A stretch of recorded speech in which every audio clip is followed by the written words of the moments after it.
People are kind of out behind me. You have families, small kids. It's a comfortable afternoon here in Myrtle Beach. And also look how calm the water is. I mean, not a ripple, not a white cap. Some people, some daredevils like to come out here and maybe, ride the surf, but there is no surf here. And as we drove around Myrtle Beach today, eerily quiet for a town that's usually buzzing with tourists, with attractions. All of this shut down. We went through a couple of neighborhoods today, and a lot of people, kind of I would say, cautious optimism about the downgrading of the storm, knowing that the winds might be calmer, but they are well aware of the danger that could come with all of that soaking rain and prolonged rain. And it doesn't have to flood for the water to make an impact on a home. That's the biggest concern, is the mold, the mildew, the insects that come with that, mosquitoes, everything, because it gets hot and humid after a storm. Also, we are learning today that the police department here in Myrtle Beach and throughout this Horry County area imposing a curfew starting at 7 o'clock tonight through 7 tomorrow morning. They want everyone inside, and that's going to be indefinitely. So, yes, the storm isn't even here yet, but they're already saying the next several days, everyone off the roads inside between 7 p.m. and 7 a.m. We're making sure also that we're going to be safe as the storm rolls in here as well. We're live in Myrtle Beach, South Carolina. Jonah Kaplan, ABC11, Eyewitness News. Jonah Kaplan in that tourist town in South Carolina that's about to go on lockdown. Jonah, thank you. Meantime, eastern North Carolina still reeling from Hurricane Matthew's flooding. Wayne County was especially hard hit. Homeowners near the Neuse River and the Little River forced out by the high water. Tim Pulliam is in Goldsboro right now as people pay close attention to Florence. Tim, what's the mood there? Well, right now, Joel, there are 6 shelters open here in Wayne County, and crews had to open up additional shelters throughout the day because they were concerned that they would be reaching capacity, and they are urging neighbors to get off the road and be in place where they plan to hunker down by 5 o'clock this evening, which is just a short time away. Wayne County is no stranger to hurricanes and flooding. In 2016, Hurricane Matthew ravaged this area with 15 inches of rain. That rain was dumped into the Neuse River. The river swelled and it spilled into this community. They are warning neighbors that the same conditions could happen with Hurricane Florence. Now, earlier this afternoon, we were in Seven Springs, and it was a ghost town. That is because Seven Springs is a flood zone area. Nearby Seven Springs, we saw a family preparing to move their cattle to higher ground, and they said that they were doing that because in 1999, Hurricane Floyd devastated their farm. We came out here and 96 cows were dead, laying here dead. And that's why we're trying to prevent that now. Because he's down to 6 cows. So you don't want to go to higher ground, maybe go to a shelter in town? Well, we live in a flood zone, but Doc, he's not, so he's right there on the stage. So if he goes under, we're all under, so I'll be up there then. Okay. We're going to hang out till we got no other choice, though.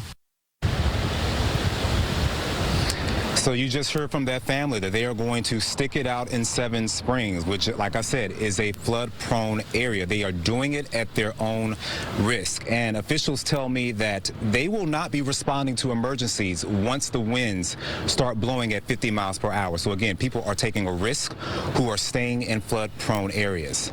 Amber and Joe. All right, Tim Pulliam for us live in Goldsboro, where they are bracing for the flooding there. We'll keep an eye on that, Tim. Thank you. Another county not taking any chances from this storm, Sampson County. This is video from the flooding caused by Matthew in 2016. Dozens of homes were destroyed. The area could see from 10 to 20 inches of rain, and that is why officials opened 11 shelters due to mandatory evacuations for portions of the southern county. Service animals, though, they are not allowed at the general population shelters. However, other pet sheltering is being offered at the Sampson County Livestock Arena that is in Clinton. And right now at 4, Julie Wilson tweeting out the new shelters are open here in Wake County after 3 emergency shelters reached capacity. 3 new shelters are open. Anyone needing to evacuate can find shelter at Heritage High School in Wake Forest, Middle Creek High School in Apex, and Sanderson High in Raleigh. Julie was over at Garner High School today, where she met some evacuees in here from our coast. Well, just inside the shelter here at Garner High School, they are telling me they are at capacity, and that is the case at the other two shelters here in Wake County. I did speak with one official here, and they told me that they could accommodate 1 or 2 walk-ins, but essentially they are full. They are at capacity. Many people that we talked to here are from the coast, leaving the coastline. One family said they took a bus here, a ride that lasted 12+ hours. They were turned away from 2 other shelters that were at capacity before finding shelter here. I would have died. I would have died from anxiety if my daughter didn't take me out from there and bring me somewhere that's way far from the storm. Okay. I had the experience last summer in Florida. Gemma, of course, talking about Hurricane Irma that ripped over the Sunshine State. We have made calls to other counties in our area.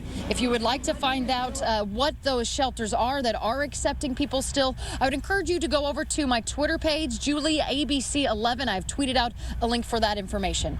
In Garner, Julie Wilson, ABC11 Eyewitness News.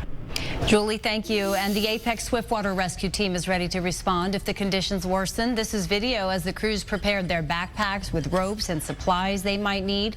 The team's rescue boats are also ready to go. They have been under a state activation since 8 o'clock Wednesday night. The Apex Swiftwater Rescue performed several missions during Hurricane Matthew. And down east areas fearful this afternoon about what Hurricane Florence may bring. That includes communities along the Tar River. Coming up next at 4, Ed Crump reports live from Greenville to College Town, bracing for potential flooding. He'll have a look at the conditions there. We look live at conditions here. This is Nags Head. This is one of the piers there where the surf is starting to churn and pick up. We're seeing some of those outer rain bands moving in, and the winds are starting to pick up as Hurricane Florence. This portion of ABC11 Eyewitness News is sponsored by Auction Direct USA Used Vehicle Superstore. A helping hand. A world of possibilities. A commitment to quality. As America's largest exterior remodeler, you can count on Window World to be with you every step of the way. Headquartered right here in North Carolina, you can rely on Window World from your first consultation to long after the installation. We're committed to providing you with outstanding service and value you can trust. And right now, Window World is making it easier than ever to upgrade the look of your home and help you save big on your energy bills. Call today and get 8 Energy Star windows for only $36.07 or $87 per month with 0 down. Only $87 per month. Call Window World now for a free in-home design consultation at 919-307-6997. Enhance where you stay and save thousands along the way with Window World. Call 919-307-6997. 919-307-6997 or visit windowworldofraleigh.com. Urgent hearing health announcement. AccuQuest Hearing Centers is searching for 50 people with hearing difficulties or ringing in their ears to assess the new, discreet, state-of-the-art CO9 hearing aid, now available to the public. Dial the number below to see if you qualify. 50 people with hearing difficulties or ringing in their ears will be selected to take part in this 30-day program. The CO9 is the first micro hearing aid that instantaneously adapts to your ever-changing environment. This Bluetooth-connected device is so advanced, it detects and lowers background noise seamlessly, allowing you to stay connected to the conversation. To be selected, you must dial the number below. Qualified callers will receive a free hearing consultation as part of the program. AccuQuest Hearing Centers invites you to assess the CO9 for 30 days. Dial the number below and choose to experience better hearing today. During Ford SUV season, find out why more people come back to Ford than any other brand. Here's a reason. We've got room. And here's another. Waze says it's faster to take the side streets. Perfect. And by the way, Ford has won more J.D. Power Initial Quality Awards than any other brand. Now get 0 for 60 plus $2,000 cash back on Escape, Edge, and Explorer. And eligible educators get an additional $500 bonus cash on select vehicles at your Carolina Ford dealer. Taking a live look now at the radar of Hurricane Florence, the storm coming closer to the North Carolina coast. You can see that well-defined eye. It could make landfall near Wilmington overnight. Yeah, the outer bands already leading to some problems, power outages and flooding. All of eastern and northeastern North Carolina is on alert, including Greenville. And that is where we find Ed Crump this afternoon. He is along the Tar River. Ed, that river jumped its banks during Hurricane Matthew. Folks there now hoping that won't happen again. Yeah, they are hoping that, Joel, but I think that realistically it probably will happen again. The question is how high it would get. So right now the area where I'm standing was completely underwater after Matthew. And not only that, but if you look over here, you're going to see a black railing down there on the river wall. That area was also underwater.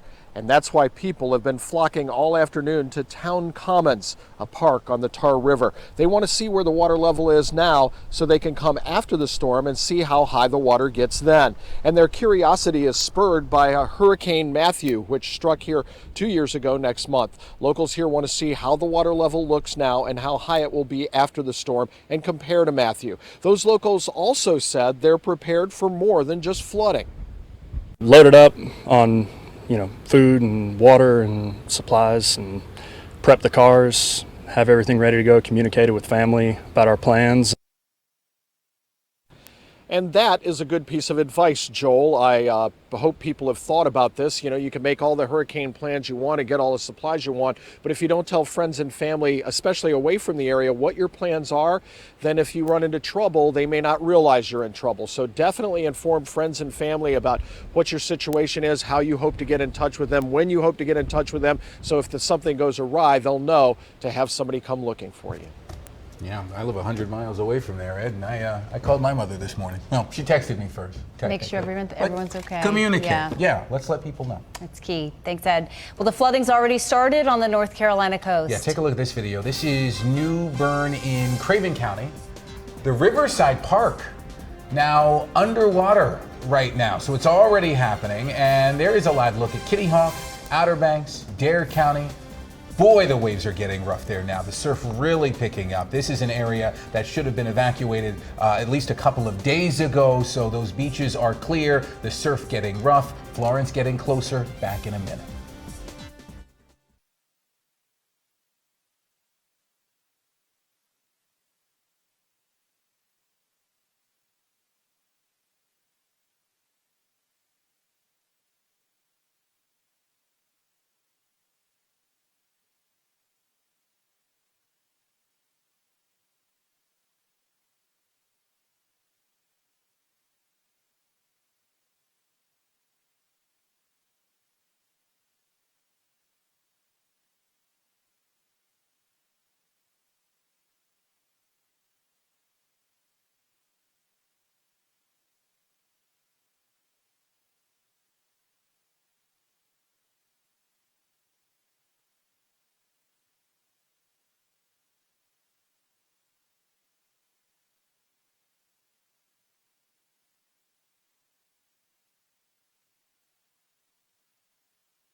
This is new video from the Outer Banks as Hurricane Florence stirs up the surf in Nags Head. Lonnie Goodwin posting this video online.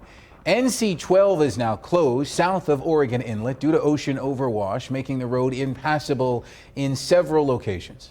We have a live look at Atlantic Beach in Carteret County there, where the waves are also starting to pick up, seeing more white caps and some of those outer rain bands pushing into Carteret County.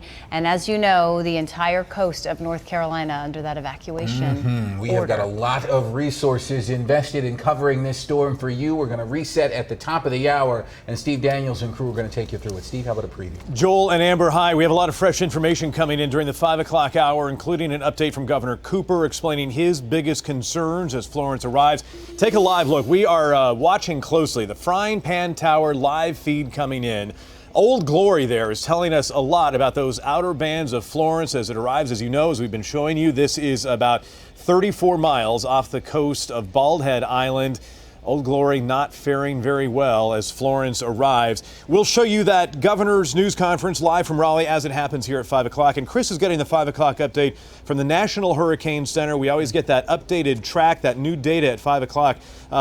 Is it coming in yet, Chris? Yeah, it's in, and not many changes. Florence is a little bit weaker once again, but the impacts in terms of wind and especially the devastating rain for some isn't going to change. The change, though, that we do have is a tropical storm warning has now been extended into parts of the triangle. We'll show you that coming up, Steve. We'll see you for the details on that, the 5 o'clock update in a few minutes, Chris. Thanks. And David Muir and the ABC News team is also positioned across North and South Carolina tonight. David, in fact, is anchoring his broadcast from Wilmington tonight. We'll be talking to him during the 5 o'clock hour. Amber, Joel, we'll see you in a few minutes.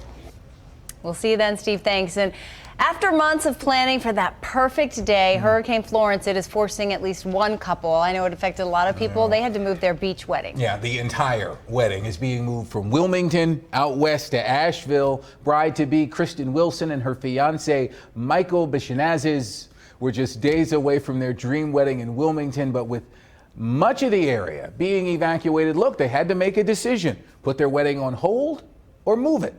I'm in love with Wilmington, and we're really excited about just a small little white chapel. We really just had to come to the conclusion that it just didn't look like it would be safe for anybody to travel. So they made some calls and moved the entire celebration to Asheville. The couple also having to change their honeymoon plans. Instead of a week in Charleston, they are going to Florida instead. So, hey, congrats to you guys. At least they're still able to pull it off. Yeah, I know some people that had to exactly. cancel on Saturday. And Asheville ain't a bad place to have a wedding either. It's beautiful. Yeah. The honeymoon in Florida. Still ahead. Eyewitnesses will have around-the-clock coverage of Hurricane Florence. Next at 4, we'll take a look at how you can stay connected throughout this storm. Meantime, here's the conditions right outside our window on Fayetteville Street in downtown Raleigh. It is cloudy and a little bit of wind coming through Fayetteville Street, but nothing too severe just yet in Raleigh at least. Very different story on the coast already as they're starting to see some of the effects, the impacts of Hurricane Florence 2018.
The state making it easier for anyone who needs help throughout Hurricane Florence. If you need assistance, you can simply text Florence to 888-211.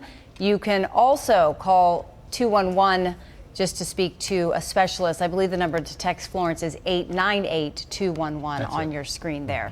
And ABC11 is working to keep you updated with all the critical information that you need to know about this life-threatening storm. Yeah, you can find the updated forecast right now on ABC11.com. See the watches, see the warnings. You'll also find all the closings. And don't forget about the ABC11 app. You can view live Doppler radar and all the weather alerts. If you don't have the app, download it now, and sign up for push alerts. And remember, you can always follow us on Facebook, on Twitter, and Instagram. We are streaming our nonstop coverage of Hurricane Florence right now on our social media platforms. And if your power goes out, you can check in on those platforms as well, because we will still continue to broadcast. That is exactly right. Our hurricane coverage continues right now. Here's Steve and Tisha. Right now at 5, feeling the effects of Hurricane Florence. Today, the threat becomes a reality. And the Carolina coast getting hit with rain and high winds as the water continues to rise. State officials urging us not to let our guard down. This is a powerful storm that can kill. Happening now, the plans in place to keep your home and your family safe. And we are taking you live into the heart of the storm right now. The wind and the rain and the waves from Hurricane Florence battering Atlantic Beach right now. These conditions, nothing to mess with today. And it's only going to get worse in the days ahead. A lot of you checking out this live picture throughout the day of the Frying Pan Tower. That's the former Coast Guard station off Morehead Island, testing the strength against Hurricane Florence. The flag now really tattered. It was pretty new when it was up there a little bit earlier. Now it's getting whipped around.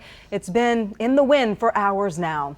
And we remain in first alert mode tonight, watching Florence's latest track. Good evening, everyone. I'm Tisha Pell. Hi, everyone. I'm Steve Daniels. Chief Meteorologist Chris Homan will have that 5 o'clock update from the National Hurricane Center in just a moment. We're also waiting for another live update from Governor Cooper. He'll be stepping up there in just the next few minutes for that live news conference. And in the past hour, we learned the governor is asking for an additional federal disaster declaration to speed up the recovery effort after Florence. And we have a lot of video coming in from all along the coast this evening as Florence arrives. This video just in from Topsail Beach. You can see the waves coming right up there, battering one of those beachfront homes. The damage already beginning there at Topsail. And a similar scene in the Outer Banks, the water washing over the Frisco Pier, coming right into the coastal community. And the rain and the wind arriving in Morehead City as well. This is one of the areas having widespread power outages right now. More than 27,000 Duke Energy customers are without power at this moment across North Carolina. More than 31,000 NC Electric cooperative customers also without power. Most of those people are on the coast. And another 1,500 Dominion Energy customers are without power. And all that's about 60,000 people statewide right now. But as we've been telling you, Duke Energy is predicting as many as 3 million people may be without power by the time Florence leaves the Carolinas. And the waves gaining height here down on Carolina Beach past Wilmington. This is the area that could see Florence make landfall, and you can already see the water is churning there. We have our team of reporters stationed in those areas, feeling the outer bands of Hurricane Florence right now, as well as areas inland bracing for flooding in the days to come. But we start off with Chief Meteorologist Chris Homan. Chris, what is the latest on Florence? Well, not a lot has changed from the earlier advisory, Tisha and Steve. The good news is, we're always looking for some in this, that the winds are down again to 100, but it's not going to make a huge difference on the impacts with the storm surge and the flooding there. Take a look at the satellite pictures of the storm, and again, it's big size-wise, but the winds are down to 100 miles per hour. Remember, a couple of days ago, it was forecast to be a category 3 or 4 on approach to our coast. So grateful for that, but certainly huge problems in the days ahead. There's the center of the storm again, still offshore, but not by a lot, but it has slowed down so much. Remember yesterday, if you were with us, it was moving along at 17 miles an hour. As forecast now, it's moving west-northwest at 500 miles. The center is 100 miles to the east-southeast of Wilmington, but the effects already on on our coast being lashed by the wind and the rain. The track really hasn't changed. This is tomorrow, or just after midnight tonight. Tomorrow afternoon, it only moves 70, 80 miles or so into extreme southeastern North Carolina. It's still a Category 1 hurricane, then a little southwest jog, and then an odyssey through South Carolina. But even though it's so far to the south, that rain shield is going to be extending far to the north, and the wind field extends hundreds of miles. The strong winds, not the hurricane force winds, but the strong winds extend 200 miles or so from the center. So wind and rain going to be an issue all the way into the triangle for a storm that's going to be down near Columbia by the weekend. You see these outer bands of showers, some briefly heavy, but no widespread rain right now. There's the heavy rain, and the center of the storm is just off the coast. There's Cape Lookout, the Crystal Coast, and Wrightsville Beach, just slowly moving towards the west-northwest. We saw Atlantic Beach just a moment ago. There it is again with the camera shaking, but still got power there. Here's our first alert predictor showing again the storm. This is just after midnight through the morning hours tomorrow. Notice the rain shield heaviest triangle to the south. Doesn't mean there won't be some rain to the north. I don't think our model's capturing some of that rain to the north, but the real excessive rain is going to be, unfortunately, folks, in the Sandhills, southern coastal plain, over towards Charlotte too. Not that we won't have some problems here in the triangle. This is an updated rainfall map. It says through Wednesday, but really we're talking about through Sunday, the storm totals with this. 2 to 4 near the Virginia border, right around 3 to 5, though, just south of there. Triangle 5 to maybe as much as 10, thinking more like on the 6-7 inch range, but the southern part of that could be as much. But this is the area, could be flash flooding easily in the triangle. Don't want to write that off. That's a lot of rain. But this is the area, again, 10 to 15. That's what you had in Matthew, up to 17 and 20 for parts of Sampson County into Robinson County or more. Obviously, it would cause catastrophic flash flooding. Then the river flooding would be just a terrible issue later in the weekend through next week as well. Just no good news there. Again, we talked about the impacts, light impacts to the north, maybe an isolated power outage, moderate impacts with that rain in the triangle. Could see winds tomorrow, especially, not so much tonight, gusting to 40 to 45. The winds will die down Saturday, but the rain will continue. Higher impacts could be really very high impacts with an increased threat to life and property. You get into the Sandhills and southern coastal plain, and then the other parts of the Sandhills to Goldsboro. We're talking about extreme impacts, mainly from the not just wind, hurricane force wind gusts, but the just incredible amounts of rain that could fall. The tropical storm warning has been extended now into Wake County, Franklin County too, for winds that could at times be sustained at 40, but I think mainly it's going to be the rain issue. Here's that flash flood watch that's in effect to the south and from the triangle southward right through the weekend. We'll have more coming up in just a little bit. I'm going to toss it back to Steve and Tisha for now. All right, Chris, thanks. And Governor Cooper is ready to give us another update on Florence. Let's listen in. But we have days more to go.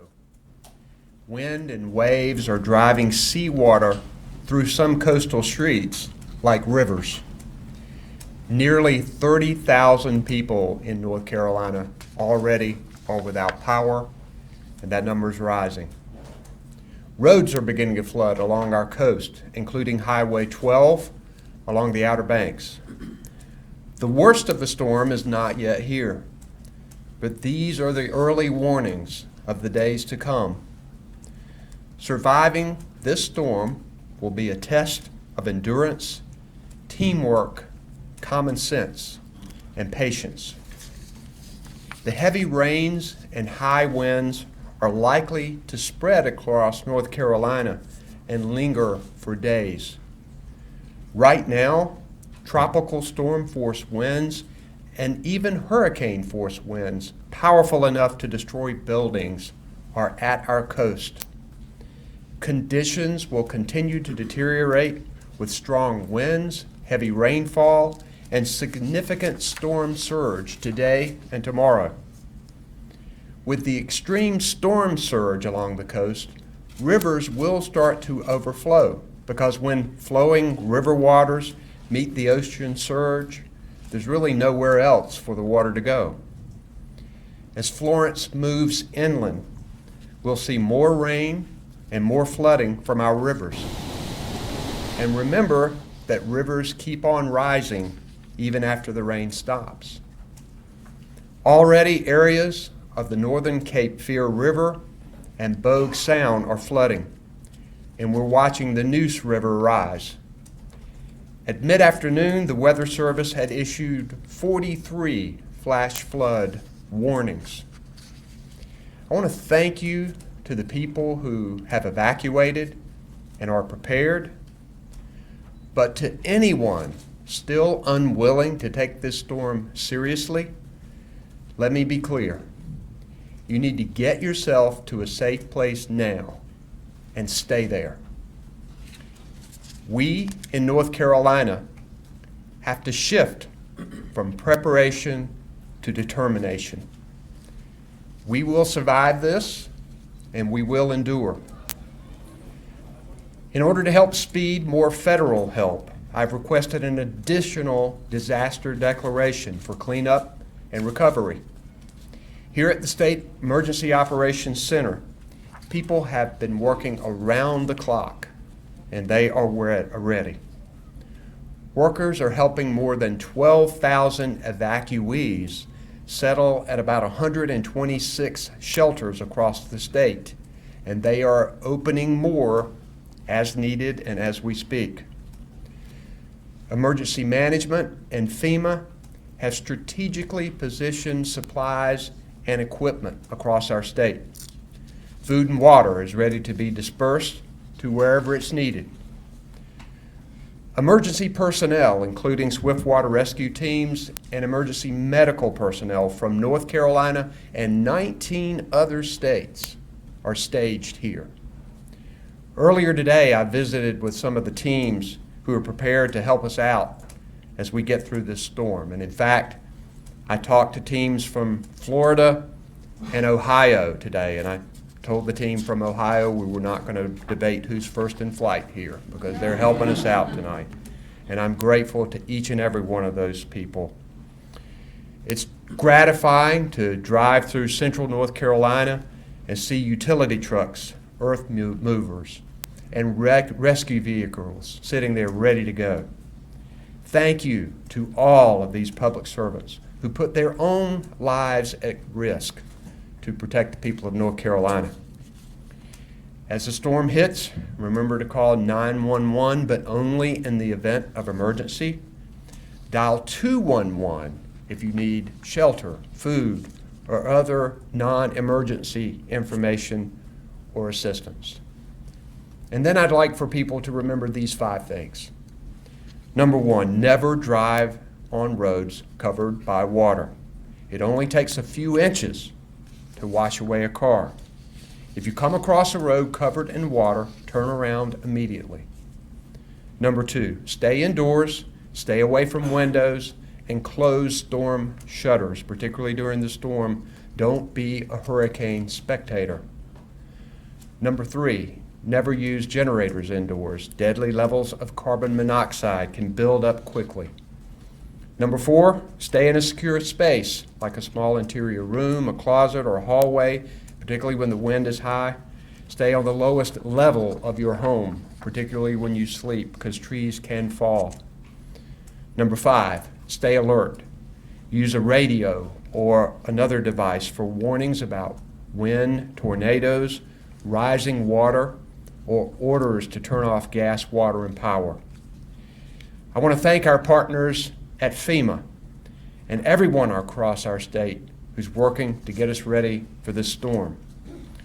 I'd like to introduce a part of our North Carolina team that's helping to lead up the efforts. I have on my far right the Secretary of the Department of Public Safety, Eric Hooks. Next to Eric is our Emergency Management Director, Mike Sprayberry. Just to my right is the Commander of the North Carolina Highway Patrol, Colonel Glenn McNeil. To my left, I have Department of Transportation Chief Engineer Tim Little.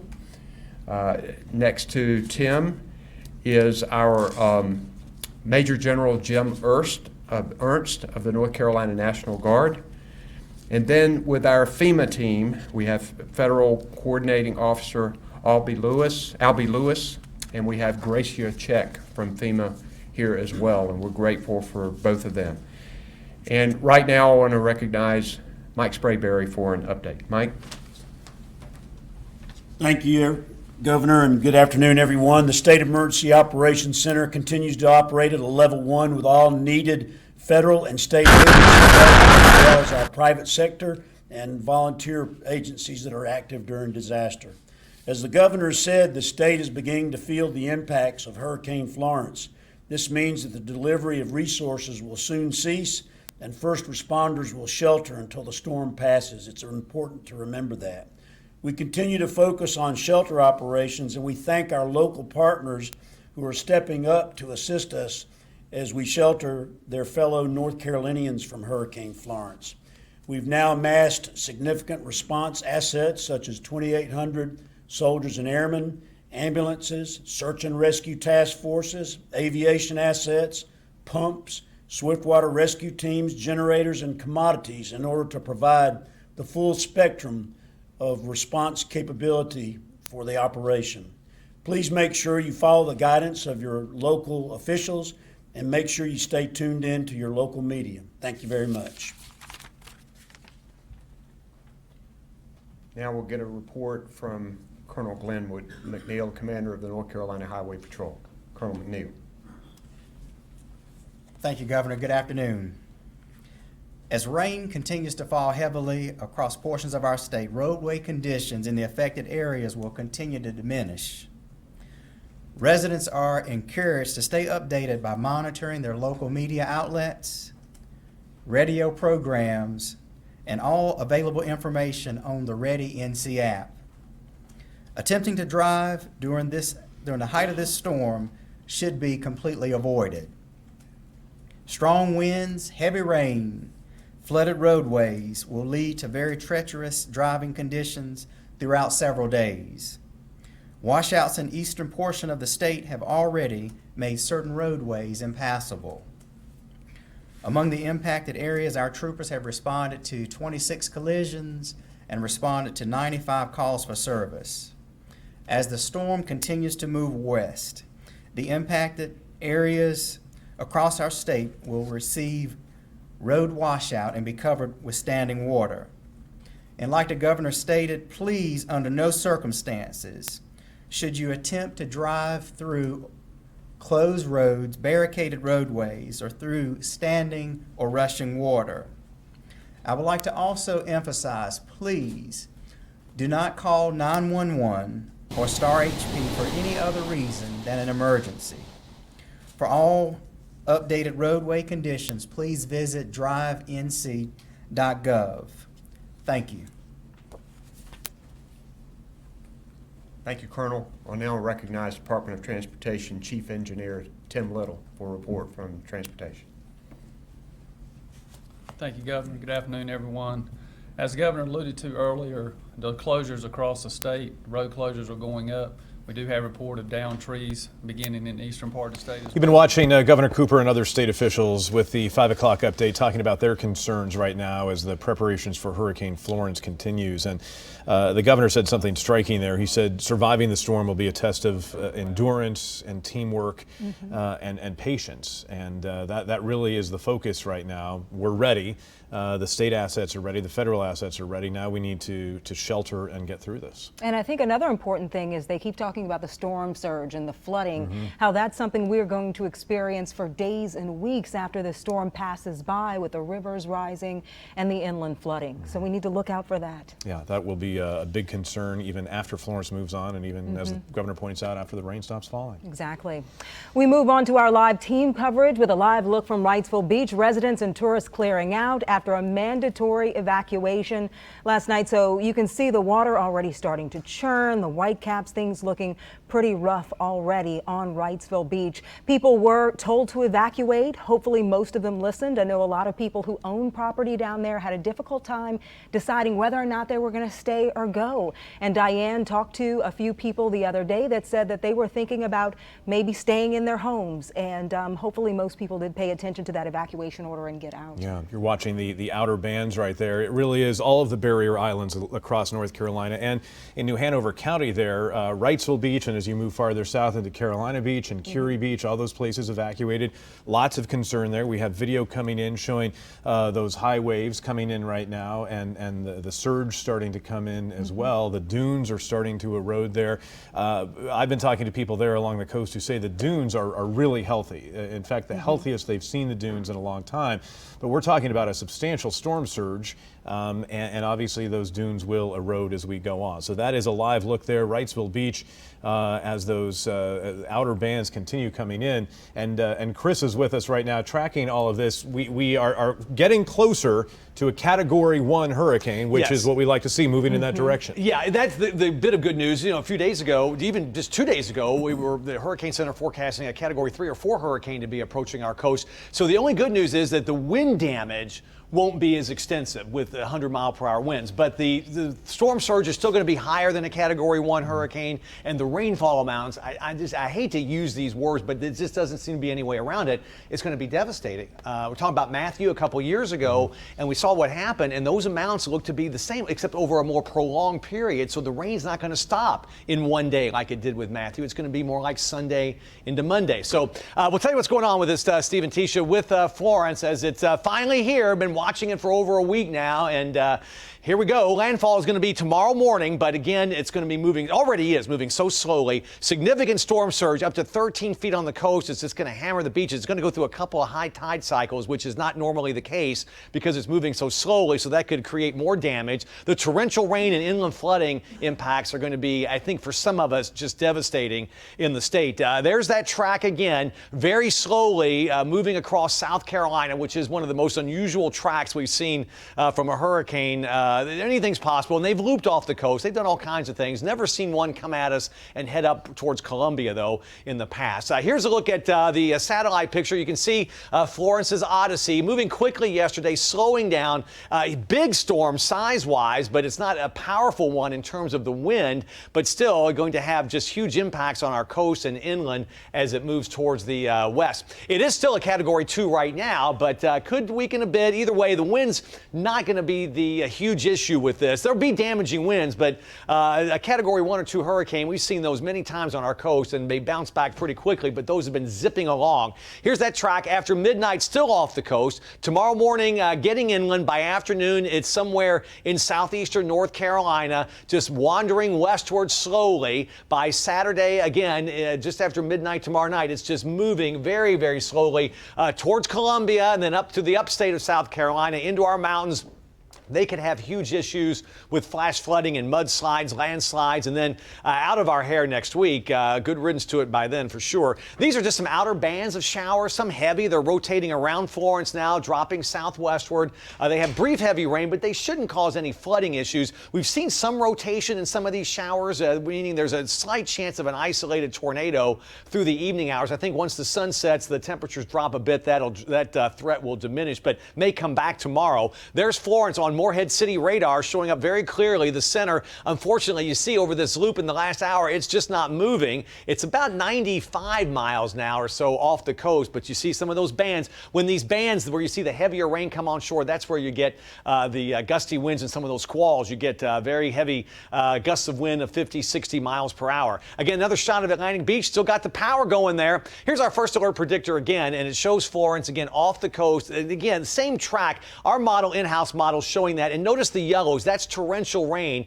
It keeps going across the sandhills, the triangle right on the edge for very heavy rain, lighter amounts to the north, but that just barrage of rain continues into Sunday, even into the morning hours before finally letting up. So again, we talked about those rainfall amounts, no huge impacts there to the north, but triangle could easily see some flash flooding with this amount of rain.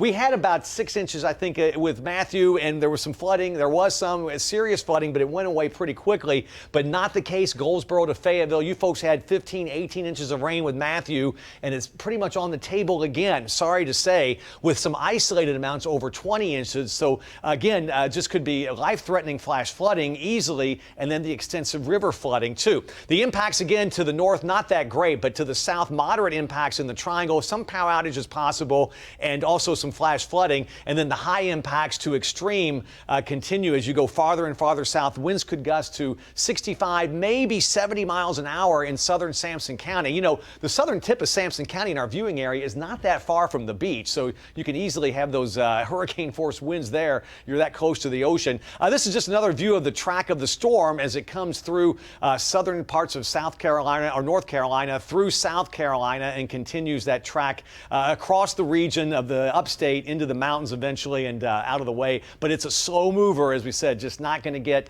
out of the way very quickly. The power outage map, again, a good chance for the wind damage here of some power outages. Extreme risk, of course, on the coast and a low risk, but I think there'll be some in the triangle, just not a huge amount. Some of the gusts, again, on the coast already near the coast, 76 miles per hour, 51 mile per hour wind gusts there on the Outer Banks, 44 around the Crystal Coast. Let's talk about our winds in detail. Here we are tomorrow, this evening, 8:30. Not going to be huge wind issues until late tonight. This is after midnight. Start to see some gusts that go over 40 or 50, but not too bad overnight. You can't take these numbers literally. It's just a computer model, but it's got a pretty good handle on the track there. This is midday tomorrow. Gusts 30 to 40 in the triangle. Higher. Look at these gusts getting up 50 or 60 across the Sandhills. We get into tomorrow evening. The good news, if there is any, is that as the storm moves inland later tomorrow into Saturday, it'll spin down, so the wind threat will diminish during the day Saturday. It's really tomorrow that we have that highest threat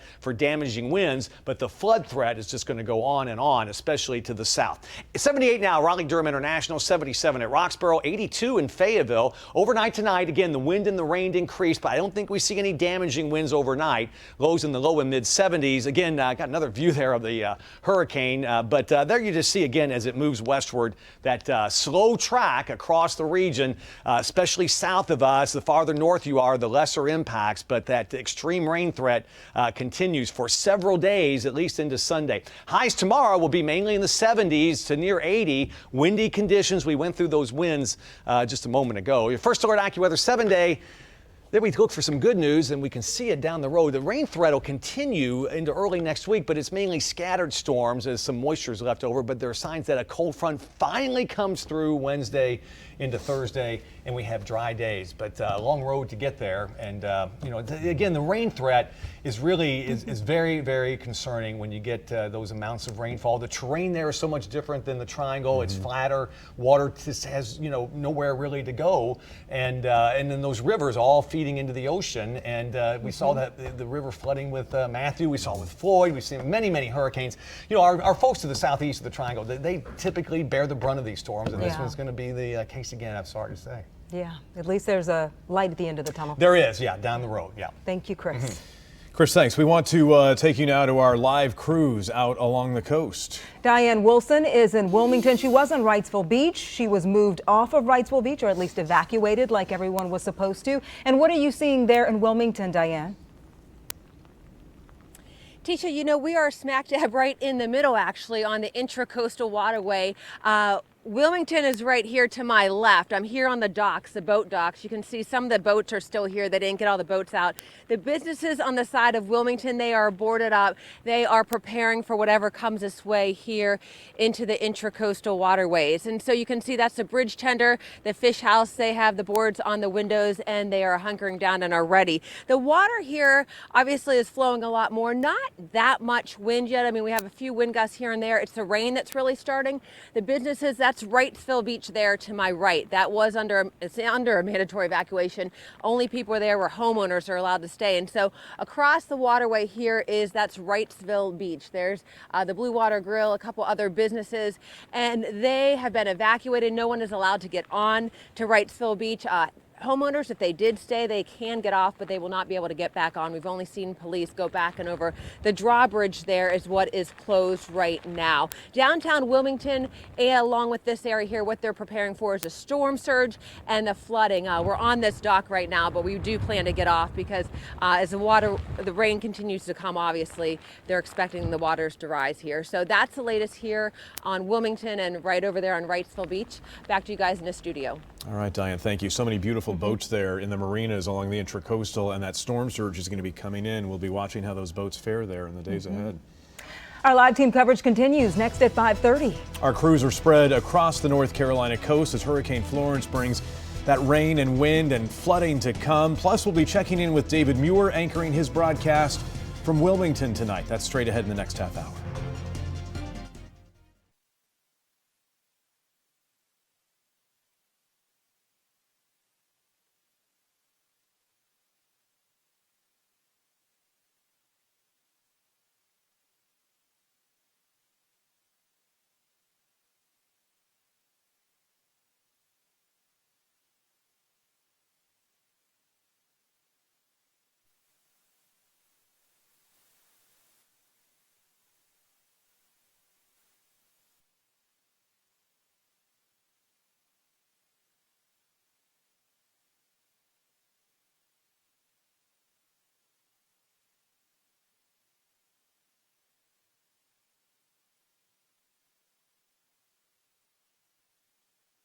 Tonight, we're watching explosions outside. Ready?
See what's happening this instant from the Raleigh Eyewitness News Center. ABC11 Eyewitness News at 5:30 starts right now. Right now at 5:30, Hurricane Florence battering the North Carolina coast. The mega storm still hours away from making landfall, but already lashing out with very strong winds and heavy rain, as we are seeing. All eyes on Florence this Thursday evening. I'm Amber Rapinta. And I'm Joel Brown. The ferocity of this storm on full display right now. Live pictures from Wilmington and Wrightsville Beach coming in right now. You can see that those clouds have moved in. The surf is very rough. Wrightsville Beach, of course, was evacuated yesterday, and most of those people have moved further inland to Wilmington, North Carolina, and that includes World News Tonight anchor David Muir, who joins us now on Wilmington. David, first off, welcome back to North Carolina. Tell us what you and your crews are feeling and ready to experience this evening. Joel, Amber, great to be back in North Carolina. We're usually here for our Made in America series, but obviously we're here to help guide the audience, the country now watching your communities here as you work your way through Hurricane Florence. And of course, the new track just out from the National Hurricane Center has a couple of things that are extremely worrying. So many people have been concentrating on sort of the landfall, the category now a Cat 2, but they say less important are those two things, and more important is just the sheer scope and size of Florence now that we know that these tropical storm force winds extend, almost to more than 300 miles from the eye of that storm, really in both directions. This is going to be felt up and down the coast. And as you've been reporting already this evening, We're already feeling it on the barrier islands and your coastal communities here. What you're looking at right behind me, this is Cape Fear, as you well know. We were out on the barrier island 24 hours ago. They closed the bridges out to Wrightsville Beach, which, as you just mentioned, right after World News Tonight last night, so we came a little further inland. But as you can see, already whitecaps on Cape Fear here. The clouds are moving very quickly, and we've seen those sheets of rain pass through, and those are really just the very a peripheral view of sort of what this hurricane's going to bring, a monster hurricane getting ready to bear down all night and into tomorrow. And keep in mind, landfall not expected until tomorrow morning. We're already seeing this. Yes, and also I know that you spoke, David, with the Wilmington police chief earlier today. What did the chief tell you about how they're responding to this? Well, Ralph Evangelos, he's the police chief, as you know, here in Wilmington. You know, his wife evacuated, his dog, his 2 adult children also left town. They're up in Raleigh now. And I can tell you, he's going to stay here, obviously, because of his job and right in the command center there that they have at the Wilmington Police Department. And one of the things that, really struck me as we were watching the radar of Hurricane Florence right over our shoulder is that he said, for those who have not left, and listen, a lot of these streets, it's like a ghost town out there. So many families telling me in the last 24 hours that they were leaving, they were heeding the call. But for those who did stay, and this is sort of chilling, he wants everyone to know it could be hours, if not days, before they can actually get to you if you need help during Florence. That's because of the slow-moving nature of this storm. The report that we just got in, as you know, Joel and Amber, is the fact that this storm is now moving at about 5 miles per hour. That means it might slow down even more as it approaches this coast, sit here, dump rain, just the winds just smashing into this coastline. And of course, the forecast in some areas calling for up to 40 inches of rain. The flooding could be catastrophic. The police chief used the word biblical with me, and he wanted everyone to know that the community is here. Rescue teams are here and waiting, but the truth of the matter is it could take a long time once Florence gets here to actually get to people who are in need. So hopefully, as many people heeded the call to get out that could actually get out and did so.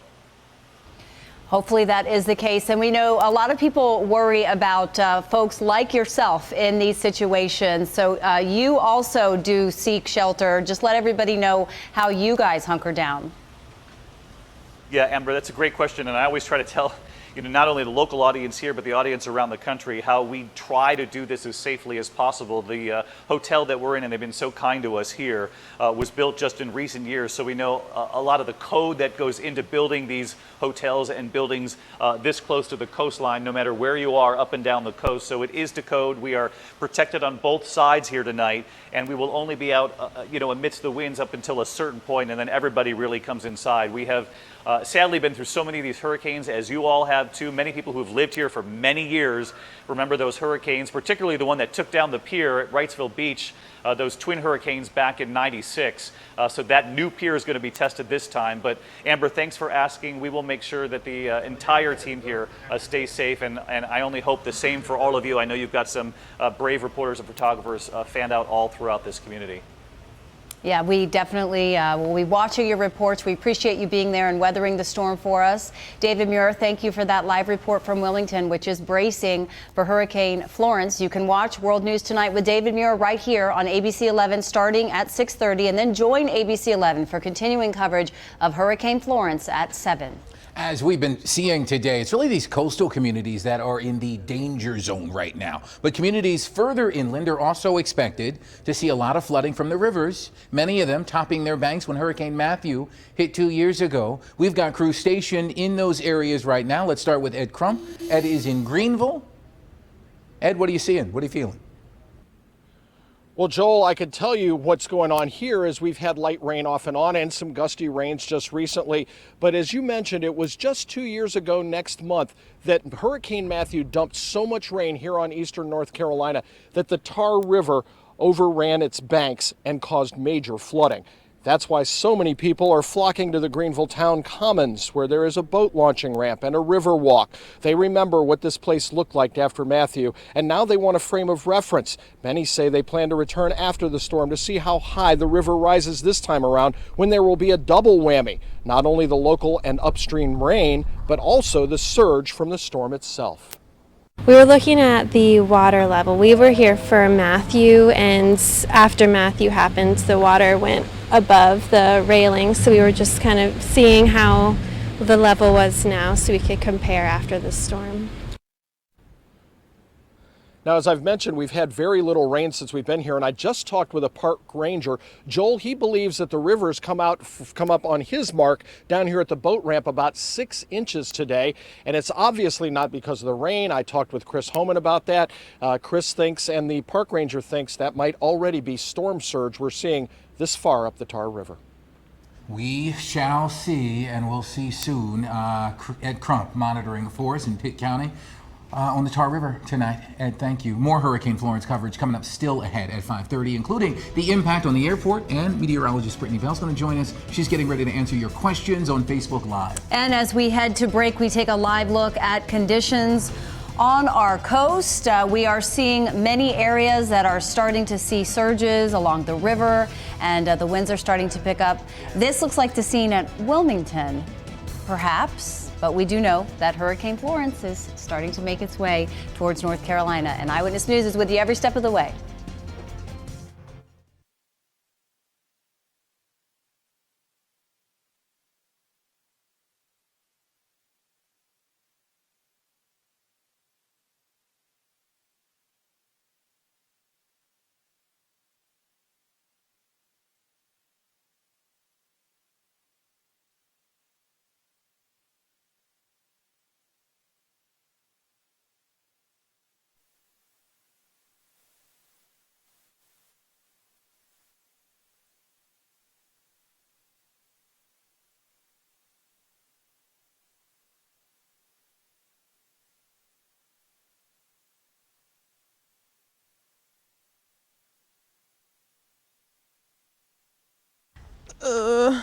Just my Spanx. You know, one's not on. Okay, they're both on now. So it's on now? Yeah, sorry I had to flash you. Can we see your mouth, please? Can someone, I need to talk to Taylor. I don't have her thing.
Stay connected with ABC11 on Facebook and Twitter. Now, ABC11 Eyewitness News continues. Just getting this new video into the Breaking News Center. This is Kennel Beach. It's on the Neuse River near Newbern, and you can see the flooding already starting hours before the storm has even made landfall. The person who shot this video said he saw fish swimming in people's yards. Well, the strong winds, the heavy rain, not expected to arrive in the Triangle until tomorrow morning. But when they do, some communities could see some significant flooding. One problem area in Wake County is along Crabtree Creek. Elena Athens posting this video on Facebook as crews boarded up Crabtree Valley Mall, all in an attempt to prevent flooding. Elena is in Raleigh with the other steps people are taking. Several people and businesses around Crabtree Creek are prepping. There are these metal barriers up right now at some businesses. There are also sandbags out at apartment complexes that sit near Crabtree Creek. Folks living in low-lying areas are being urged to temporarily leave and go to higher ground. The Crabtree Valley Mall is closed right now. I was there this morning as entrances were being secured. Flood planks going up outside the Sears and Macy's. The lower level parking deck of the mall is off limits. Cones and tapes are blocking traffic. Crabtree Creek is expected to flood, and the folks I've been meeting with are happy mall officials are trying to at least get ahead of this. I guess it's a good precaution because it is in a valley, so it's easier to flood. I mean, when we just get storms, it floods. Mall officials saying they're not sure when the mall itself will reopen. However, some stores are predicting it could be Sunday. In Raleigh, Elaine Athens, ABC 11 Eyewitness News. Elena Athens at a closed down Crabtree Valley Mall. Elena, thank you. Meantime, Hurricane Florence also impacting flights all across the country. After the break, we take you live to RDU Airport, where people are still hoping to get out, even as hundreds of flights are canceled.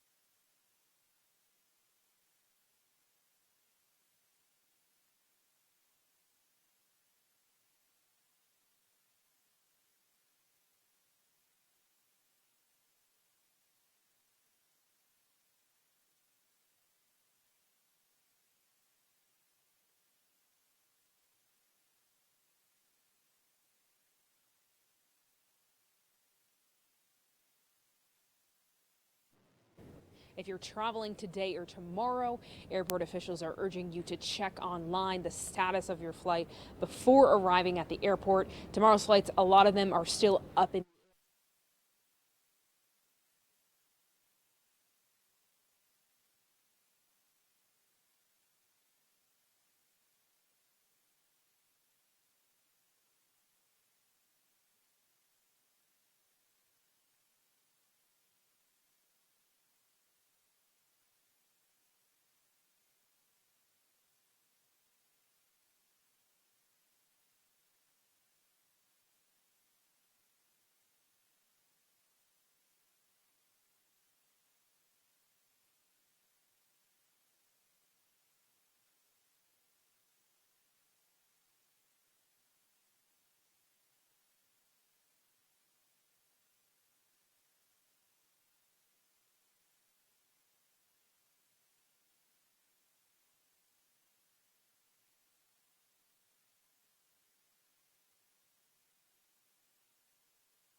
Well, RDU Airport is actively monitoring Hurricane Florence tonight. Terminal 1 is closed as Southwest Airlines has canceled flights today and tomorrow. Yeah, other airlines also grounding flights today include Air Canada, Alaska, Frontier, and JetBlue. The airport also saying as the winds pick up, they may suspend their shuttle bus service that runs between the economy lots. Bridget Condon joins us live at RDU Airport right now. So, Bridget, anyone behind you? It doesn't look like a lot of people there still trying to get out.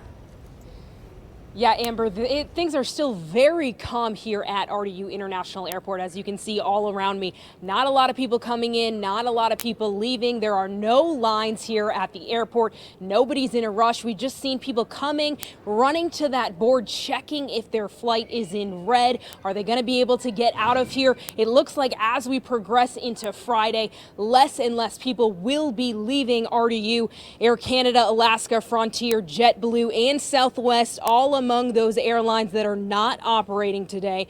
RDU is reporting over 100 Flights are canceled already today. They only expect more throughout the day.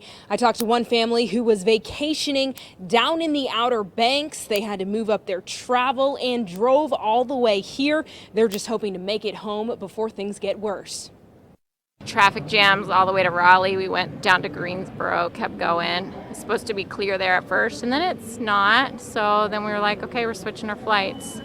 So as long as our flight doesn't get canceled this afternoon. I'm very glad to be home. I can't wait to get back home. I know I work at a hospital, so I'm ready to get back to work. So I know they're going to need my services.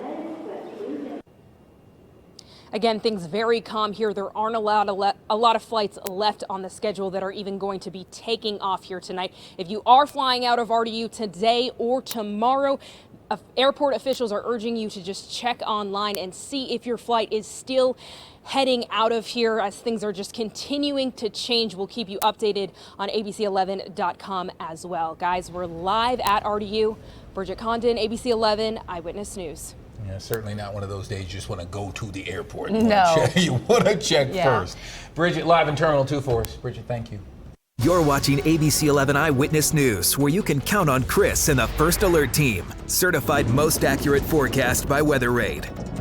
Well, been watching and dreading this all week, and Florence here, and those forecast tracks haven't changed, so it's about to make a slow approach to our coast. It is actually doing that now. The landfall tomorrow morning, even though it's just off the coast right now, all the hazards there, major flooding, torrential rain from that. The storm surge is going to cause considerable damage along the coast as well, but the impacts inland are going to be significant. There's that track bending down into South Carolina, but the rain shield's going to extend well into North Carolina, and that's going to cause huge flooding issues potentially. It really doesn't seem to be any way around it. Don't see any computer models that don't give southern parts of the state just an incredible amount of rain from this, because you can see it was charging at us yesterday. If you look at this last 6 hours, you can hardly see it moving at all. The center there, it's about 100 miles southeast of Wilmington, moving west-northwest at 5. And again, the track taking it into our south coast not until tomorrow, sometime during the morning. By 2 o'clock, it's inland, weakening, but still very strong winds.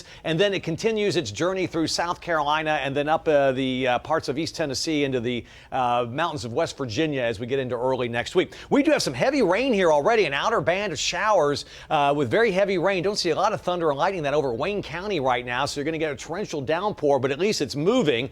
Some showers rolling in from the northeast on 540 too, have some heavy rain. That's going to be the rule through the evening. Scattered showers. The rain will pick up, the widespread rain, into tomorrow. This is the National Weather Service radar out of Morehead City, and you see again, that's the eye wall right there. Right in here is where the winds are about 100 miles per hour, but they're gusting already along the coast to about 60 miles per hour. Again, there's another shot of Raleigh-Durham International. As Bridget said, need to check in. A lot of flights getting canceled. Here's a look at Florence as it tracks to the west. Again, very, very slowly. This is tomorrow, 7 o'clock. There's that landfall in the morning. Look at the heavy rain beginning to spill into the region. If you took it literally, we wouldn't get in the heavy rain in the triangle, but I think that's a little optimistic. That rain's going to extend northward, but by far the just incredible amounts of rain and the rainfall rates will be, you see, across the sandhills almost relentlessly in the southern coastal plain right through Saturday morning. Here we are, 8 o'clock, so all day tomorrow, all day Saturday. Here we are into the afternoon with just that rain going on and on. So the amounts just go up and up as you go farther south.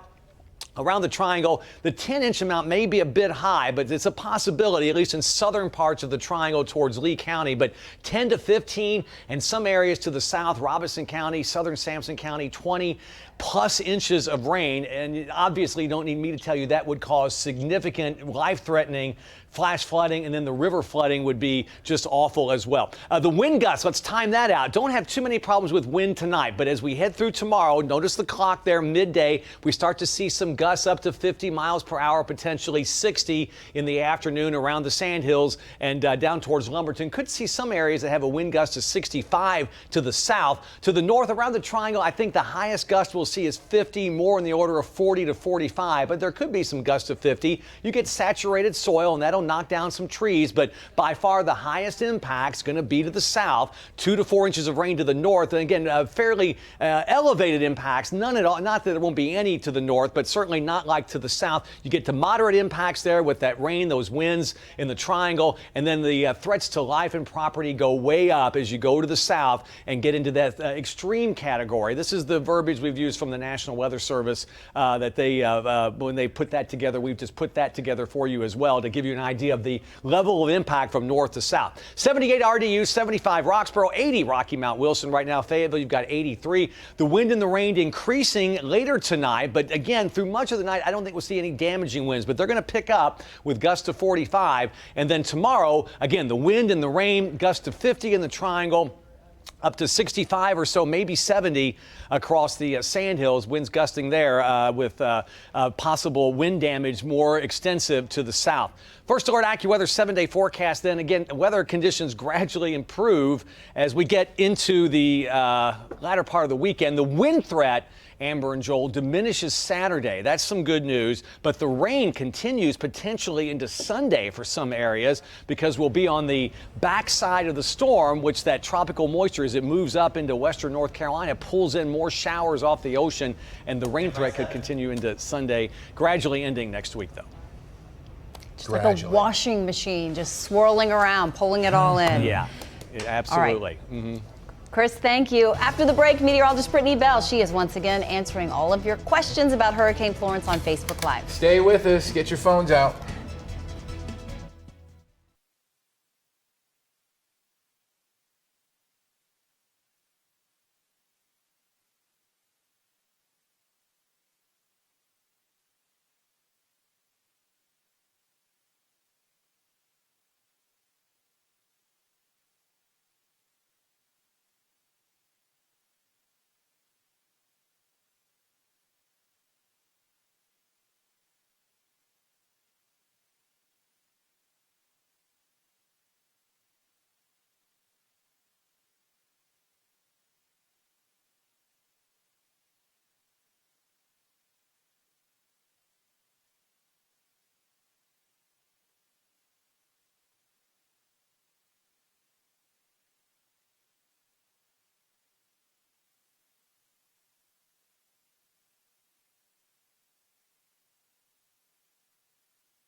So social media proving to be a key way for us to connect with you as Hurricane Florence passes through North Carolina. Many of you checking in with our reporters out in the field, as well as our meteorologist here in the studio, and that is why Brittany Bell has been answering your questions on Facebook Live for the past few days. And she is back at it again today. They've had a lot of questions, and now as Florence is moving into North Carolina, Brittany, what's your frequently asked questions now? Well, people right now want to know about the specific impact. So people are asking about, okay, what is it going to be like in Holly Springs and Raleigh and Apex? And thankfully, we were able to get a little bit more specific in those impacts. So especially for people who live across the triangle, this is a look at what we can expect. 6 to 8 inches of rainfall, sustained winds around 20 to 30 miles per hour, gusting near 40 to 45 miles per hour. We also have a lot of people asking, where is it going to be just really the worst? And that's going to be in the Sandhills. A lot of people asking, what is it going to be like in Fayetteville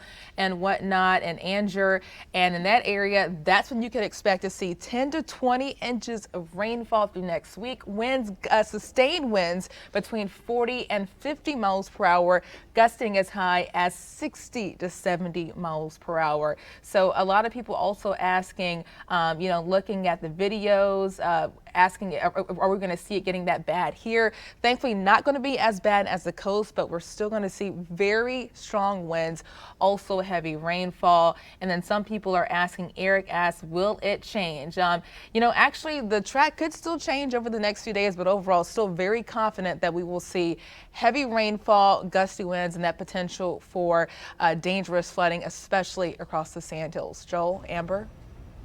People have the chance right now to get onto their Facebook and have a very unique and personal conversation with Brittany Bell. Their weather in their neighborhood, real time. Yeah, she is very accessible right now on her Facebook Live, on her Facebook page, Brittany Bell, WTVD. There you go. Staying connected. Eyewitness News continues. Here are Tisha and Steve now with what's coming up at 6. Hurricane Florence begins her assault on the East Coast, a storm that will bring flooding and life-threatening storm surge. And new at 6 here on Eyewitness News, swift water rescue teams have set up. They are in staging areas across North Carolina if they're needed to save lives.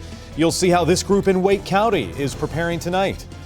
Also, new at 6, we'll head south to Myrtle Beach, South Carolina. A popular vacation resort is virtually a ghost town. And 2 years after Hurricane Matthew, the Neuse River could spill its banks and threaten nearby homes once again in Wake County. We're live in that neighborhood in East Raleigh to show you how those homeowners are getting ready. Eyewitness News at 6, just 90 seconds away.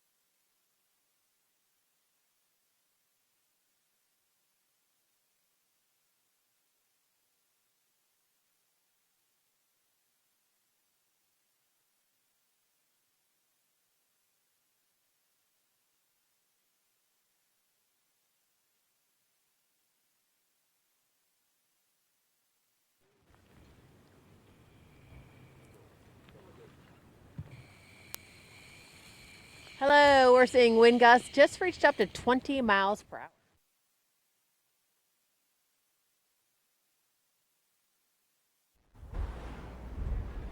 Let's see how we're going to do this. Maybe this way. Mic check, 1, 2, 3, 5, 6, mic check.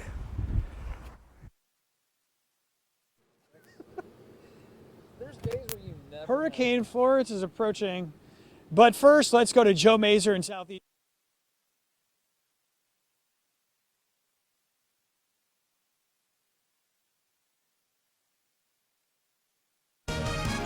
See what's happening this instant. ABC11 Eyewitness News at 6 starts right now. Hurricane Florence was uninvited, but she's just about here anyway.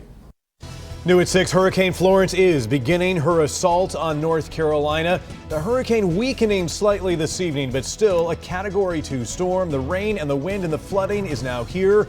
We're going to be dealing with this in the days ahead.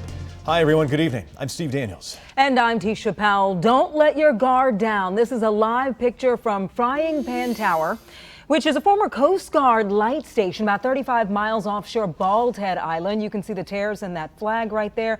They were not there at noon. This is going to be several days of wind, strong wind, and storm surge. Florence's fury also starting to pound Topsail Beach in Carteret County. This is the scene right now, and we are just getting started. Look at what's happening to this beachfront home. This storm is absolutely enormous, growing in size overnight to 500 miles across, wide enough to stretch across both North and South Carolina. And we have live Eyewitness News team coverage coming up this half hour. But let's begin with Chief Meteorologist Chris Homan with the critical information we need, the latest coming in from the National Hurricane Center. Chris?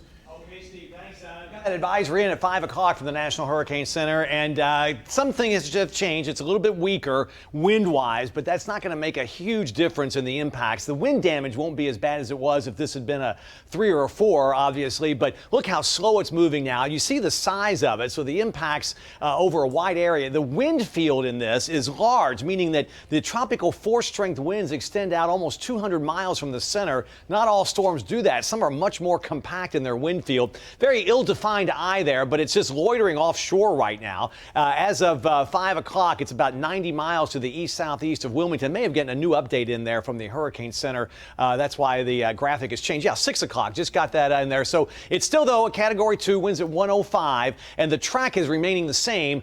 Coming on shore during the morning, midday hour tomorrow, late about 8 or 9 o'clock probably, and then just really slowly moving west-southwest into parts of South Carolina and weakening. The winds will spin down, so the wind threat will be mainly tomorrow across the region, and then that'll diminish. It'll still be breezy Saturday, but the flooding threat is going to go right through Sunday. It tracks up eventually into parts of the Appalachians, and that's the flash flood threat. The river flood threat, unfortunately, will go on days of next week. We've got some outer bands coming our way, some heavy rain over the capital city right now. You see it moving southwestward, moving along at about 40, so no issues with flooding there, and some heavy rain into Wayne County, too, into Sampson County. You'll get a break from this, though. The relentless rains are going to come later tonight and especially tomorrow. The eye of this hurricane well within radar range now from Morehead City, and you see that's the eye wall there where the sustained winds are at about 105. First Alert Predictor has a pretty good handle with the Hurricane Center on the track of this. So here we are tomorrow at 7. Notice the rain's beginning to really spread in, and the heavy rain concentrated mainly south of the triangle. This would be just, again, torrential, nonstop rain during the day tomorrow. This is 6 o'clock as the center moves into parts of South Carolina as we head through the latter part of the day into the evening hours tomorrow. It doesn't move a lot. And look at this rain going on into Saturday. This is Saturday just before sunrise. Then we get into Saturday morning. It's not moving a whole lot, very quickly. So this incredible amount of rain continues, but areas to the north, our model has hardly anything. It may be a little bit optimistic, but certainly your amounts are going to be well within handling range of 3 to 5 inches. Could be a few issues with that.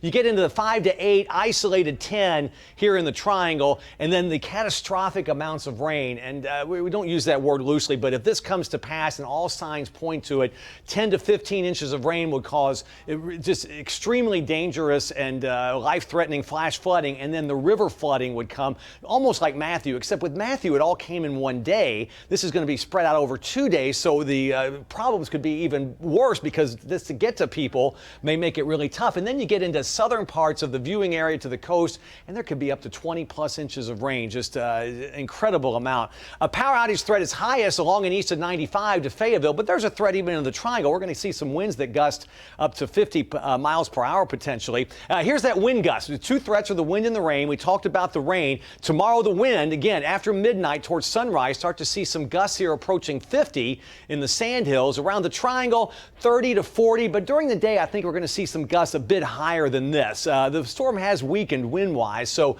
the threat, though, at least the possibility of a gust of 50 remains in the triangle, but some gusts up to 60 or so across the Sandhills. And then as we get into Saturday, notice the winds just gusty, but the threat of damaging winds will diminish. You get that saturated soil and the relentless gusty winds, and you're going to get trees down, will take the power with it. So again, the impacts here are just elevated near the Virginia border, but you get into the triangle and you've got significant, but more of a moderate type of an impact. Doesn't mean you write it off and everything's fine. Just means some flash flooding, some power outages, but probably not a major ordeal for most of the triangle, but still some problems, and you need to be careful. Don't be out on the roadways. Then Then you get southward and we get into the impacts that are high to extreme with 10 to 15 plus inches of rain and maybe more across areas around Fayetteville to Clinton to Goldsboro. And you combine that with the damaging wind threat, and it's extremely serious. So we have a tropical storm warning up now for the Triangle and the hurricane warning for parts of the coastal plain, Wayne and Sampson counties and Cumberland County, and a flash flood watch. Obviously, that's in effect until at least Saturday, perhaps beyond. Tisha, Steve, we'll have more coming up. We'll check back soon, Chris. Thank you. While the winds from Florence will be dangerous, it's the water that kills. Diane Wilson is live right now in Wilmington. She was among those who had to leave Wrightsville Beach due to the evacuation order. Diane, I see you're still there on the Intracoastal. We are, Tisha. You know, that is Wrightsville Beach right there. A mandatory evacuation got us all over here on Wilmington. And as you mentioned, the big concern is the rain, the water, the storm surge. The businesses, the homes, they are boarded up there on Wrightsville Beach and as ready as they can be. Here in Wilmington, the same concerns with the water here in the Intracoastal Waterway and down there at the Cape Fear River down in downtown Wilmington. The dock here right now, we're standing on it. Of course, this is expected to be underwater as the rain continues to move in here. As far as wind gusts, with our wind gauge, we're getting about 15 to 20 miles an hour is the most we've gone so far being out here throughout the day. But it's picking up and then it goes back down. So it will obviously change as the night goes on, but that's the latest right now here on Wilmington. Reporting live, I'm Diane Wilson. Back to you. Diane, thanks. Coastal areas in South Carolina also bracing for Florence right now. The mayor of Myrtle Beach issuing a warning. Anyone who goes into the water will be arrested. A popular vacation spot is a virtual ghost town right now. Most people heeding the warning to get out ahead of the arrival of Florence. Jonah Kaplan live right now in Myrtle Beach to show us conditions there. Jonah. Steve, I tell you, the water right now, it's like a lake and it's as warm as a bath. Look outside, not a ripple, no white caps. That's because the storm is basically sucking up all the water, creating this really dense low tide. Then a surge could bring the water all the way to the footsteps of this hotel right here. What's remarkable to think about this storm surge is what else it could affect. That's why we went earlier to a level 1 trauma center, which is actually evacuated, closed down the emergency room. We spoke with a physician there who says no ambulances will be allowed to bring any patients there because, again, it could flood. With the mandatory evacuation, there should be very few people left in the area that would need to come here. There is a hospital about 10 miles inland, Conway, which is open during the storm. They will be open 24/7 as they are not in that flood zone and they are high and dry. They are not near any large bodies of water. Police in this area are also going to enforce a curfew starting at 7 o'clock tonight through 7 o'clock tomorrow morning. They want everyone safe inside, and that's going to also be in effect tomorrow night and potentially through the weekend. We're live here in Myrtle Beach, South Carolina. Jonah Kaplan, ABC 11 Eyewitness News. Jonah, thank you. Another area of concern as Florence marches closer is along the Neuse River in Wake County. 2 years ago, Hurricane Matthew caused historic flooding. And Florence now could cause the river to spill its banks again. Joe Mazer live right now in the Riverbend Plantation neighborhood. That's near I-540 and Buffalo Road. How are people preparing there, Joe? Yeah, you know, when we came into this neighborhood, I thought for sure we were going to find a lot of folks feverishly, nervously getting ready for Hurricane Florence, but really that's not the case. And one of those reasons is, well, Milburnie Dam, which is just about 3 miles away in the Neuse River, has been taken out. So the levels are a lot lower. And you can see, you know, there's a person out there walking their dog.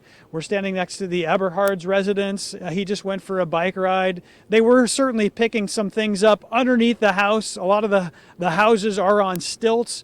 Closer to the river, they're certainly going to expect a rise in the water and some flooding. The street that I'm standing on is going to be flooded, but they are very optimistic.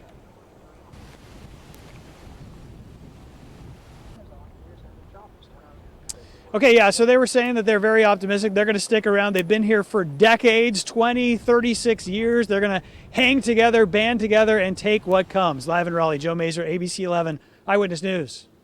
Joe, thank you. And the wait is finally over. We've had time to prepare, and now Hurricane Florence is right at our doorstep. We're seeing the effects of what will be hours and days of heavy rain. Look at that. This is Facebook video from Kennel Beach near New Bern, and you can see the water is already coming in.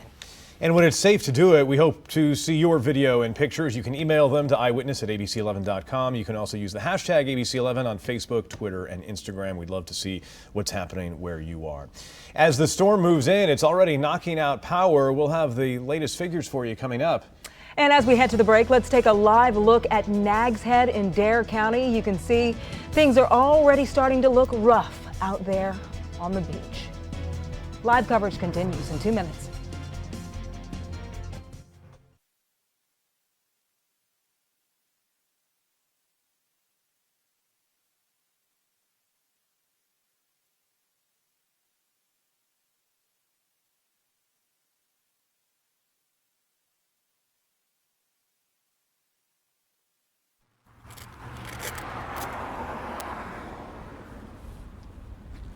Mic check 1 2 3 4. Mic check 1 2 3 4. Mic check 1 2 3 4.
The only station with the Breaking News 1 fleet and certified with the most accurate weather. This is ABC 11 Eyewitness News, live in First Alert mode.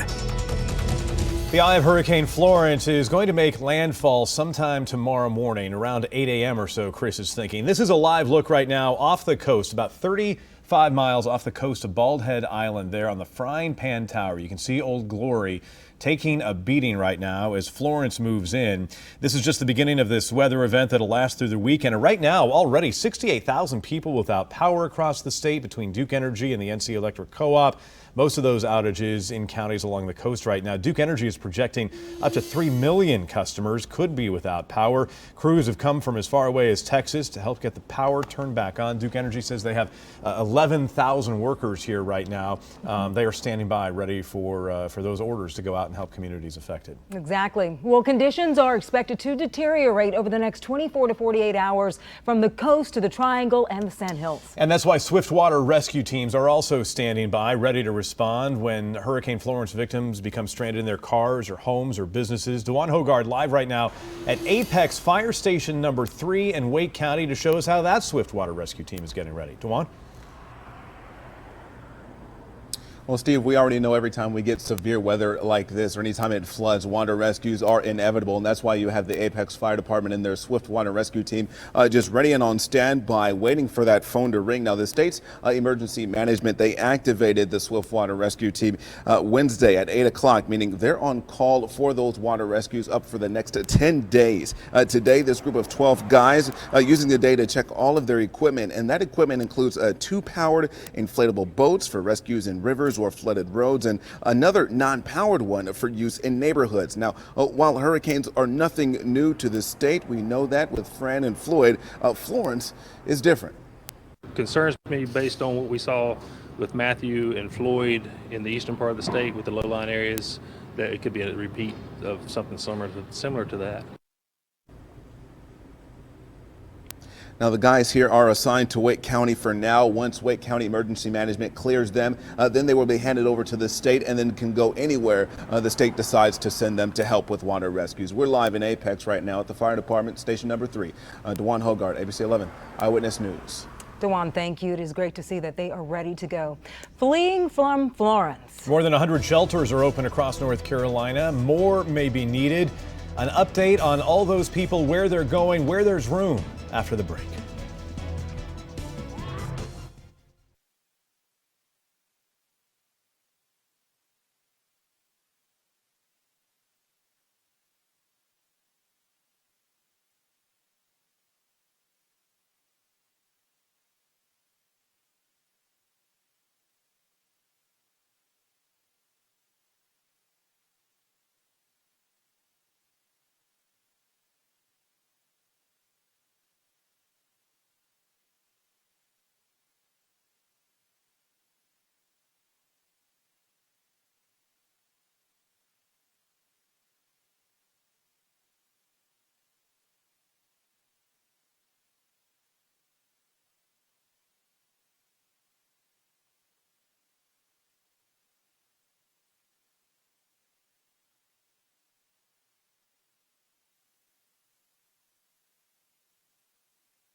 It is being called the storm of a lifetime. Hurricane Florence is a Category 2, but don't let that fool you into letting your guard down, which Governor Cooper has told us. The storm will sit on top of the state and wreak havoc for days.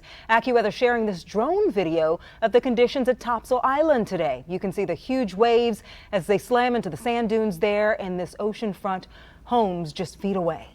And with those mandatory evacuations along the coast in effect, many people are driving to Raleigh to ride out the storm in a shelter. The first 3 shelters filled up very quickly, but more have now been added. Governor Cooper announcing today 108 shelters are now open all across North Carolina. You can go to ABC11.com for a complete list of those shelters where you are. You're watching ABC 11 Eyewitness News, where you can count on Chris and the First Alert team. Certified most accurate forecast by Weather Raid.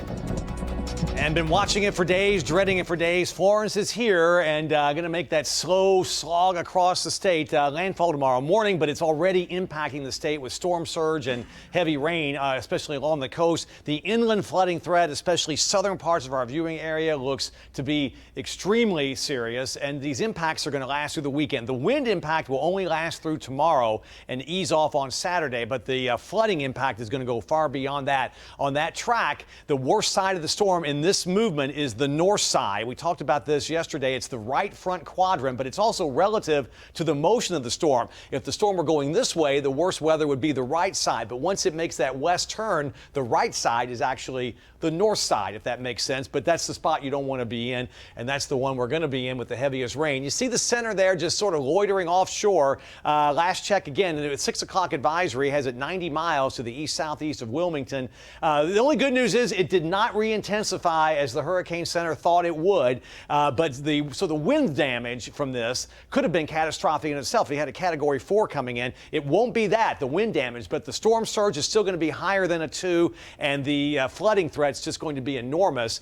There's the track again as we head into Monday. It's up near Charleston, West Virginia, heading for the Great Lakes as a remnant low. Downpours are rolling through the triangle now, outer bands of the storm, and some really heavy rain across Wayne and Sampson County. But there's the center of the storm. That's a tornado warning issued there around, looks like Cape Hatteras now. And that's a threat, isolated tornadoes as it moves inland. It's not moving a whole lot. There's the eye, though. Again, about 90 miles now, it looks like, to the southeast of Morehead City and Atlantic Beach. And it is a huge storm. Not everywhere in the storm is it pouring rain with just awful winds, but from one cloud edge to the other, it's 560 miles. Savannah to the Virginia border is 328. It's huge. Here's our first alert predictor again, if you missed it at the top. As we go past midnight, there it is, 7 a.m. onshore. Bands of heavy rain begin to move in. I don't think you're going to see a lot of heavy rain for an extended period tonight, but the nonstop rains begin tomorrow, midday, especially across the Sandhills. And there it is, the center through 6 o'clock, midday to 6. Doesn't look like it moves a whole lot at all. And that's just going to drop again, just incredible amounts of rain potentially on our southern parts of our viewing area. This is Saturday morning. It's still in this area east of Columbia, making a slow westward jog, but that intense rain continues. So that's why we're just overly concerned, very concerned about these rainfall amounts of 15 inches plus and even 20 to maybe 30. And there are some computer models near the coast that have as much as 40 inches of rain in spots. The all-time record for North Carolina in terms of rainfall from a tropical system is 24 inches. And I think this is going to get beat. Here are the wind gusts. Again, two issues, the wind and the rain. We talked about the rain. The wind won't be much of an issue until tomorrow, and start to see those gusts to 60 perhaps across parts of the Sandhills in the triangle. That's midday into the evening. 30 to 40, but I think it's possible there are gusts to 50 miles per hour. The tropical storm warning has been pushed northward now into Wake County. And then as we get into Saturday, it's still breezy, but notice the wind's much more manageable as we head through the day. Right now, they're gusting to 77 miles per hour offshore, even just on some of the buoys there offshore, right off the coast of, looks like just north of Wrightsville Beach, gusting to near hurricane force, and much lighter as you might expect off to the north. That storm surge, again, already occurring. It's a little bit less here on the south coast, but then with the forecast, but still 7 to 10 feet. You get into the sounds here in that red, 12 to 13 feet above ground level. Already, as Ed mentioned, the Neuse River at Greenville, or Tar River, is already beginning to flood as the, or not flood, but the levels are up as the water's pushed up from the sounds, and that's already, the storm hasn't made landfall. North Hills there, you see our first alert weather station there, overcast, 75 degrees. Temperatures upper 70s, mid 70s to the north now, and low 80s in Fayetteville. Overnight tonight, the wind and the rain increase gradually, but really not going to see too many terrible conditions overnight. Low and mid 70s, but then the wind and the rain really ramp up tomorrow, upper 70s to around 80, and those winds we talked about gusting to maybe 50 in the triangle to 65 in the Sandhills, and that rain coming down. The extreme threat of flash flooding is across the Sandhills. First alert AccuWeather 7-day, then we get into the weekend, gradually improving Sunday, but still a chance of a few showers next week. But I think we've got some dry days ahead next week. We're going to get a cool front in here finally. We are going to need that dry and cooler weather. Absolutely. Yeah. Thank you, Chris. Chris, thanks. In Raleigh, a pretty unusual sight at Crabtree Valley Mall. Shoppers were greeted with barricades as the hurricane forced the storm to close hours early.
In Raleigh, Crabtree Valley Mall is now closed. It's a sight you don't normally see around 6:30 in the evening. The mall shut down around 3 this afternoon due to the threat of rising waters at Crabtree Creek, an area prone to flooding.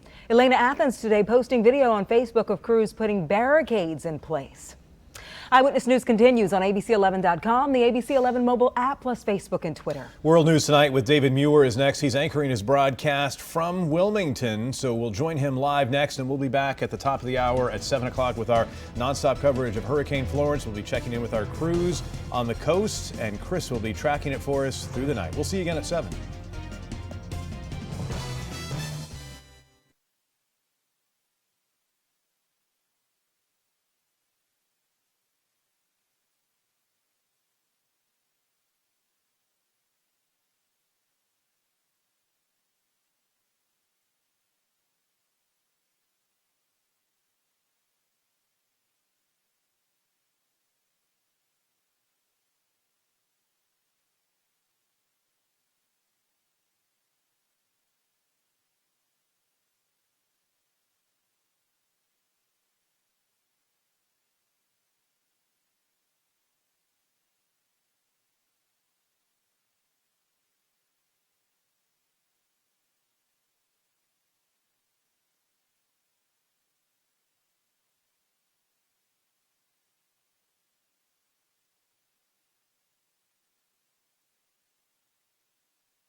I'm sorry, who's doing it?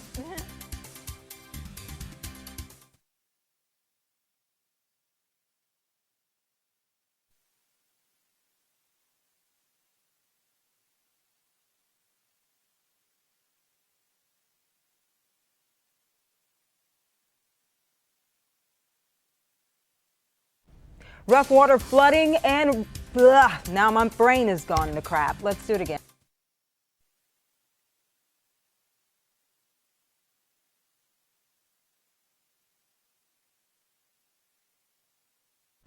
Rough water flooding and power outages as Florence moves closer at 10.